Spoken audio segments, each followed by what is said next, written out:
الحمد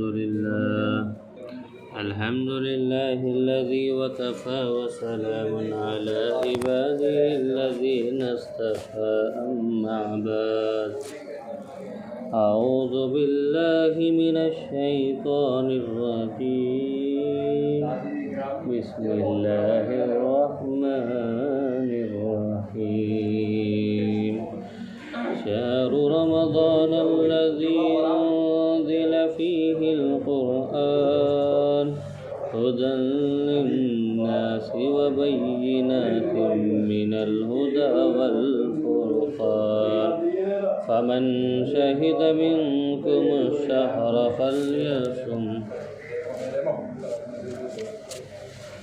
قال النبي صلى الله عليه وسلم اللهم بارك لنا في رجب وشعبان وبلغنا رمضان وفي رواية من صام رمضان إيمانا واحتسابا غفر له ما تقدم من ذنبه وما تأخر أو كما قال عليه الصلاة والسلام۔ بزرگان محترم، حاضرین اکرام، نوجوان عزیز، یہ رمضان المبارک کا مہینہ اللہ کی بڑی عظیم نعمت ہے۔ ہم اور آپ اس مبارک مہینے کی حقیقت اور قدر کیسے جان سکتے ہیں؟ کیونکہ ہم لوگ دن رات صبح شام دنیاوی کاروبار میں الجھے ہوئے اور دنیا ہی کی دوڑ دھوپ میں لگے ہوئے ہیں۔ ہم کیا جانیں کہ رمضان کیا چیز ہے؟ اللہ جن کو اپنے فضل سے نوازتے ہیں اور اس مہینے میں اللہ کی طرف سے انوار و برکات کا جو سیلاب آتا ہے اس کو پہچانتے ہیں۔ ایسے حضرات کو جن کے پاس اس مہینے کی قدر ہوتی ہے، آپ نے یہ حدیث سنی ہوگی کہ جب نبی اکرم صلی اللہ علیہ وسلم رجب کا چاند دیکھتے تو دعا فرمایا کرتے تھے، اللہم بارک لنا فی رجب و شعبان وبلغنا رمضان۔ اے اللہ، رجب اور شعبان کے مہینے میں ہمارے لیے برکت عطا فرما اور ہم کو رمضان مہینے تک پہنچا دیجیے، یعنی ہماری عمر اتنی دراز کیجیے کہ جس میں ہمیں رمضان کا مہینہ نصیب ہو جائے۔ اب آپ اندازہ لگائیں کہ رمضان آنے سے 2 ماہ پہلے رمضان کا انتظار اور رمضان حاصل کرنے کی دعا کر رہے ہیں کہ اللہ یہ مہینہ نصیب فرما دے۔ یہ کام وہی شخص کر سکتا ہے جس کو رمضان کی صحیح قدر و قیمت معلوم ہو۔ یہ سوال پیدا ہوتا ہے کہ حضور انور صلی اللہ علیہ وسلم کو یہ انتظار کیوں ہو رہا ہے کہ رمضان المبارک کا مہینہ آ جائے اور ہمیں مل جائے؟ اس کی وجہ یہ ہے کہ اللہ نے رمضان المبارک کے مہینے کو اپنا مہینہ بنایا ہے۔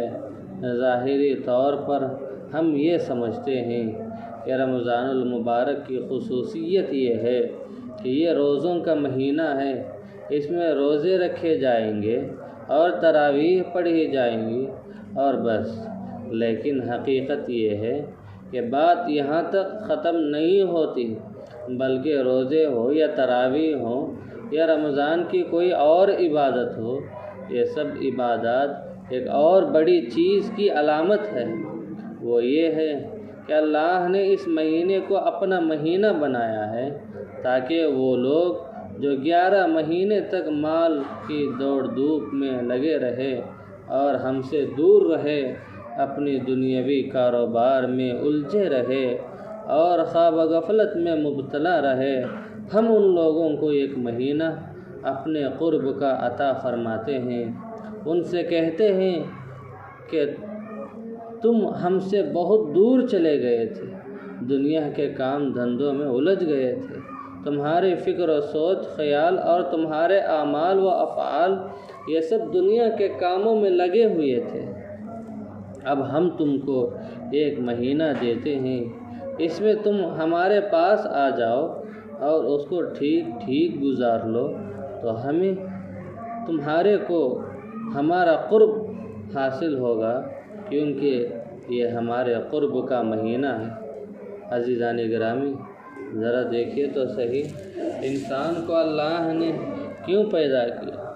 اللہ نے انسان کو اپنی عبادت کے لیے پیدا کیا ہے۔ چنانچہ اللہ نے فرمایا وَمَا خَلَقْتُ الْجِنَّ وَالْإِنسَ إِلَّا لِيَعْبُدُونَ، یعنی میں نے جنات اور انسان کو صرف ایک کام کے لیے پیدا کیا کہ وہ میری عبادت کرے۔ انسان کا اصل مقصد زندگی اور اس کے دنیا میں آنے اور رہنے کا اصل مقصد یہ ہے کہ وہ اللہ کی عبادت کرے۔ کسی کے ذہن میں، کسی کے دل میں یہ بات آتی ہوگی کہ اس مقصد کے لیے تو اللہ نے فرشتوں کو پہلے ہی پیدا فرمایا تھا اپنی عبادت کرنے کے لیے، اب اس مقصد کے لیے دوسری مخلوق یعنی انسان کو پیدا کرنے کی کیا ضرورت تھی؟ اس کا جواب سن لیجیے کہ فرشتے اگرچہ عبادت کے لیے پیدا کیے گئے تھے، لیکن وہ اس طرح پیدا کیے گئے تھے کہ خلقاً عبادت کرنے پر مجبور تھے، اس لیے کہ ان کی فطرت میں صرف عبادت کا مادہ رکھا گیا تھا، عبادت کے علاوہ گناہ اور معصیت اور نافرمانی کا مادہ رکھا ہی نہیں گیا تھا۔ لیکن حضرت انسان اس طرح پیدا کیے گئے کہ ان کے اندر نافرمانی کا مادہ بھی رکھا گیا، گناہ کا مادہ بھی رکھا گیا، پھر حکم دیا گیا کہ عبادت کرو۔ اس لیے فرشتوں کے لیے عبادت کرنا آسان تھا، لیکن انسان کے اندر خواہشات ہیں، جذبات ہیں، محرکات ہیں اور ضروریات ہیں اور گناہوں کی دوائی ہیں، اور پھر حکم یہ دیا گیا کہ گناہوں کے ان دوائی سے بچتے ہوئے اور ان جذبات کو کنٹرول کرتے ہوئے اور گناہوں کی خواہشات کو کچلتے ہوئے اللہ کی عبادت کرو۔ عزیزان گرامی، ایک بات معلوم ہونا چاہیے کہ عبادت کی دو قسمیں ہیں۔ یہاں ایک بات اور سمجھ لیجئے جس کے نہ سمجھنے کی وجہ سے بعض اوقات گمراہیاں پیدا ہو جاتی ہیں، وہ یہ کہ ایک طرف تو یہ کہا جاتا ہے کہ مومن کا ہر کام عبادت ہے، یعنی اگر مومن کی نیت صحیح ہے اور اس کا طریقہ صحیح ہے اور وہ سنت کے مطابق زندگی گزار رہا ہے تو پھر اس کا کھانا عبادت ہے، اس کا سونا عبادت ہے، اس کا ملنا جلنا بھی عبادت ہے، اس کا کاروبار کرنا بھی عبادت ہے، اس کا بیوی بچوں کے ساتھ ہنسنا بولنا بھی عبادت ہے۔ ایک مرتبہ کا واقعہ ہے، ایک صحابی رضی اللہ تعالیٰ عنہ نے حضور انور صلی اللہ علیہ وسلم سے سوال کیا کہ بیوی کے باہمی تعلقات پر بھی اجر ملتا ہے؟ تو سرکار نے فرمایا کہ اس پر بھی اجر ملتا ہے، اس لیے کہ تم جائز اور حلال طریقے سے اپنی خواہش کو پورا کر رہے ہو، اس لیے اس پر بھی اجر دیا جائے گا۔ صحابی رسول نے عرض کیا یا رسول اللہ، وہ تو ہم اپنی خواہش نفسانی پر عمل کرتے ہیں۔ تو حضور انور صلی اللہ علیہ وسلم نے فرمایا اگر تم اپنی اس خواہش کو حرام طریقے سے پورا کرتے تو گناہ ہوتا اور جرم و شمار ہوتا، لیکن جب اللہ کے بتائے ہوئے طریقے کے مطابق کر رہے ہو تو اس پر ثواب ملے گا۔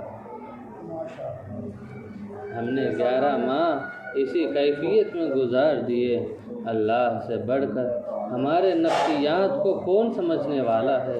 وہ جانتے ہیں کہ میرا بندہ اس حالت میں 11 مہینے گزارتا رہا کہ کبھی نماز میں کوتاہی کی اور کبھی دیگر عبادات میں کوتاہی کی، جس کی وجہ سے اس کی روحانیت سے دور چلا گیا تھا۔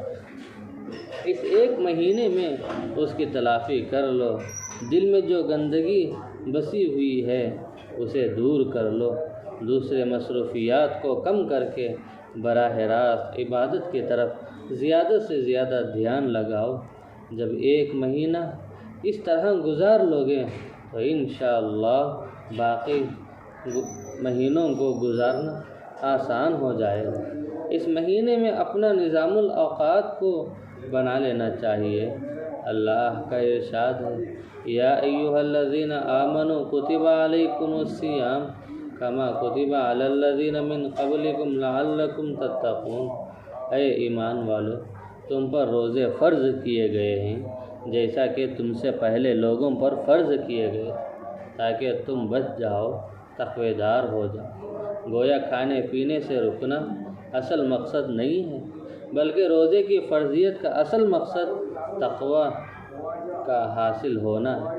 یہ مہینہ اس لیے آ رہا ہے کہ بندہ اصل زندگی یعنی براہ راست عبادت کی طرف زیادہ متوجہ ہوں۔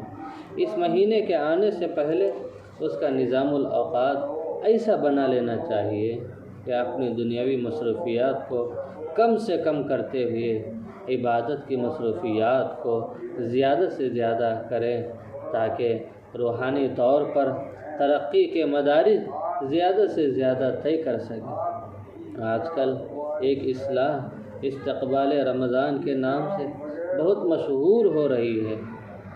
اس کی اصلی صورت یہ ہے کہ حضرت سلمان فارسی رضی اللہ تعالیٰ عنہ روایت کرتے ہیں، رمضان سے صرف ایک دن پہلے آپ علیہ السلام نے حضرات صحابہ کو جمع کر کے خطبہ ارشاد فرمایا، اے مسلمانوں، تم پر بڑی عظمتوں اور برکتوں والا مہینہ سائے فگن ہونے والا ہے۔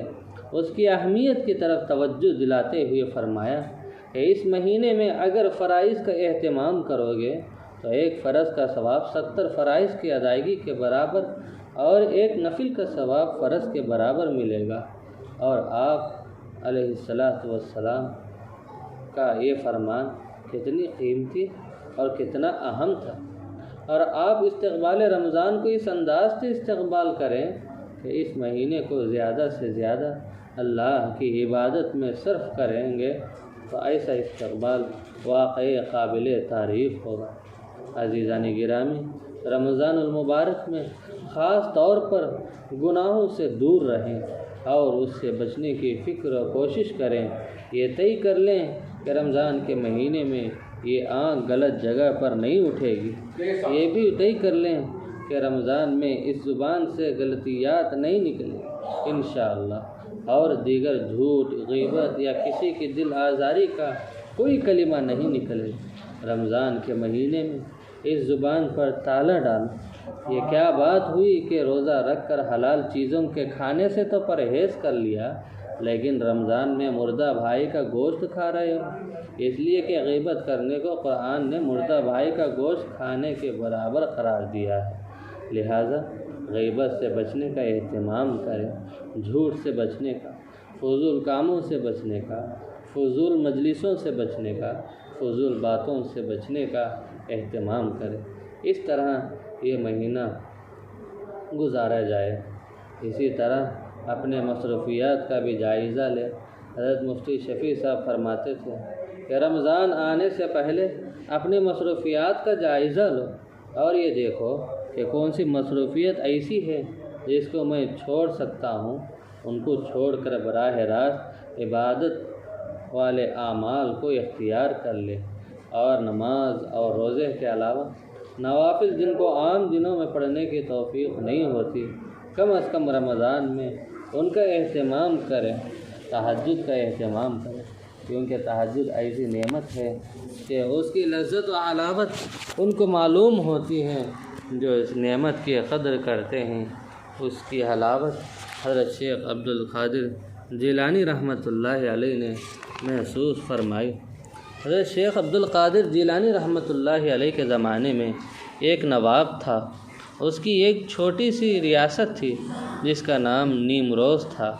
اس نے فرط عقیدت سے اپنی تمام ریاست اور جاگیر حضرت شیخ کی خدمت میں پیش کی، تو اسے جواب میں حضرت شیخ عبد القادر جیلانی رحمۃ اللہ علیہ نے ایک شعر اس کو لکھ کر بھیجا، جس میں یہ تھا کہ جس دن سے اللہ نے مجھے نیم شب یعنی آدھی رات کی سلطنت عطا فرمائی ہے، تو میں نیم روز کی سلطنت کو ایک دمڑی میں بھی خریدنے کو تیار نہیں ہوں۔